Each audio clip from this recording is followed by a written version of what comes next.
Let's welcome former federal prosecutor John O'Connor. He is co-author of the book with Mark Felt. Mark Felt was the man who was Deep Throat, who brought down Nixon in the Watergate scandal. Mr. O'Connor has worked on famous cases like the Patty Hearst case. The probe also into a diplomat connected to Philippines dictator Ferdinand Marcos. Now, Mr. O'Connor says James Comey has a long history of pushing the envelope, stretching the law in dubious ways until it snaps in order to nail people to the wall for career victories, and that is the background to Comey going after Trump and Michael Flynn. He joins us now. Great to see you, John. How does James Comey go about his business? It's good to see you. What is dubious here with how James Comey conducts his business? Well, let me tell you generally, Liz.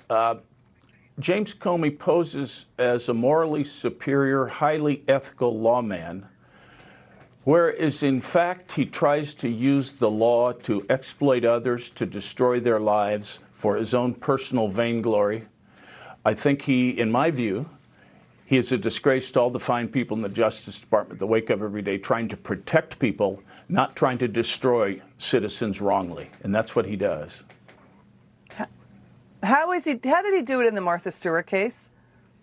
Well, what he did there, Liz, was he led Martha Stewart to believe that if she gave a truthful answer to a question about why she sold stock, that she would be admitting to guilt for insider trading.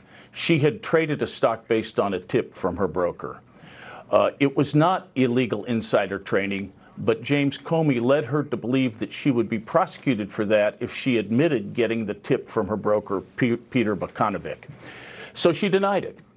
Now, she denied it. He gets all the lies down. Now he prosecutes her for lying. In his book, he admits that prosecuting her for insider trading would have been, quote, unprecedented.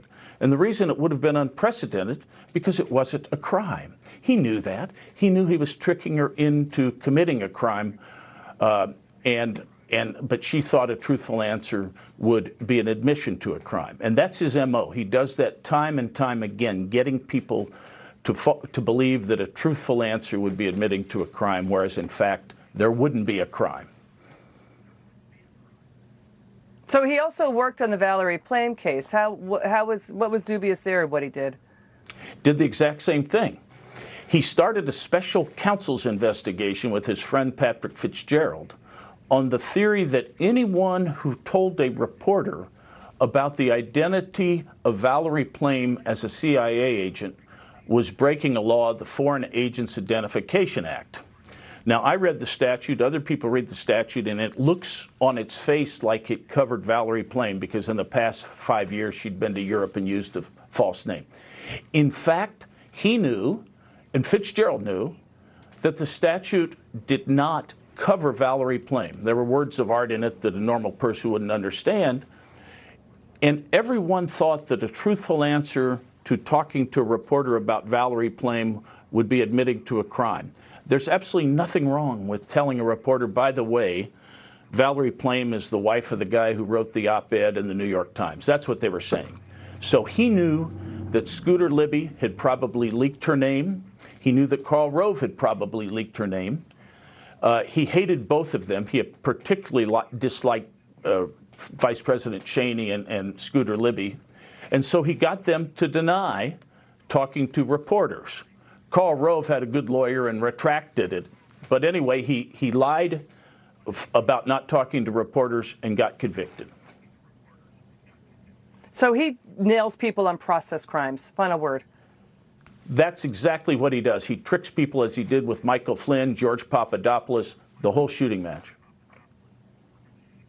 All right, John, I'm sorry we ran out of time. Will you come back on? It's good to see you. Thanks for coming in. Thanks, Liz. See you now. Okay, John O'Connor, we'll have you back on. Great to see you. Next up, a big story we've been covering.